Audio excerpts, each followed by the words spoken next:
সালে খালেদা জিয়া র্যাবকে ক্যান্সার বলে বিলুপ্তির দাবি করলেন। নারায়ণগঞ্জে 7 খুনের পর খালেদা জিয়া প্রথম প্রকাশ্যে র্যাব বিলুপ্তির দাবি তোলেন।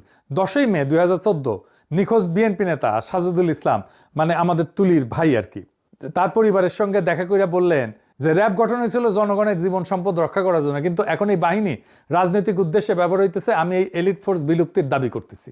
খালেদা জিয়া নিজে বিলুপ্তির দাবি করছে, তুলির ভাইয়ের বাসায় গিয়ে এই দাবিটা করছে।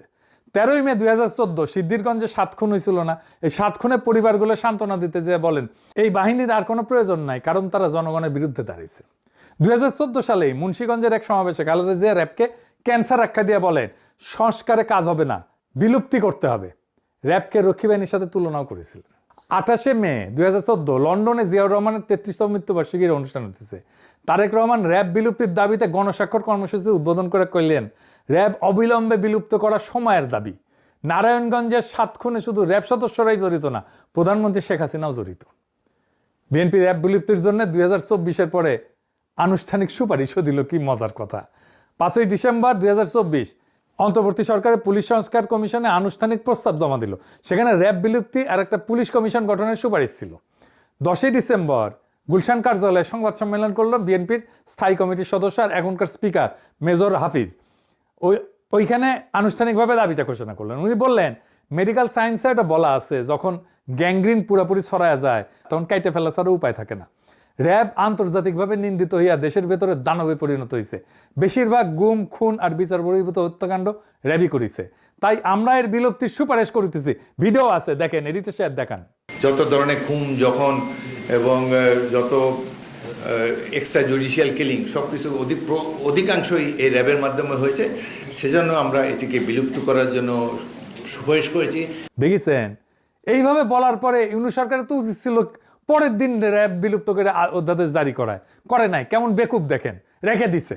হ্যাঁ, এত বেকুবের বেকুব এই ইউনূস সরকার ছিল।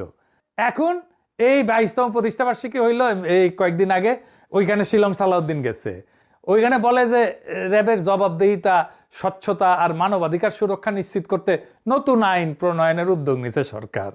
সরকার বিবেচনা করতেছে এই বাহিনী বর্তমান নামে চলবে নাকি নতুন এলিট ফোর্স গঠন করা হবে। নতুন নাম হয়েছে কিন্তু।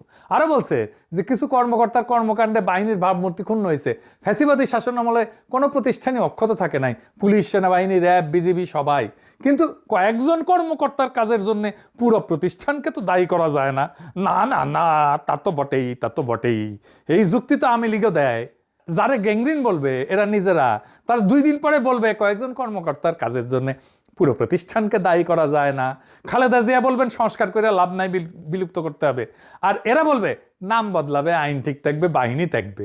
যেই তারেক রহমান লন্ডনের নির্বাসনে থেকে র্যাব বিলুপ্তির জন্য গণস্বাক্ষর কর্মসূচি শুরু করছিলেন, সে বাংলার লুথার কিং যখন হইল তখন র্যাবের গাড়ি কিনে দেয় 163টা, নতুন ট্রেনিং সেন্টারের ব্যবস্থা করে। নাম হবে SIF, স্পেশাল ইন্টারভেনশন ফোর্স। ওরে বাবা, ইংরেজি যেহেতু কইছে ঠিকই কইছে না। আপনারা নিজেরা যা দাবি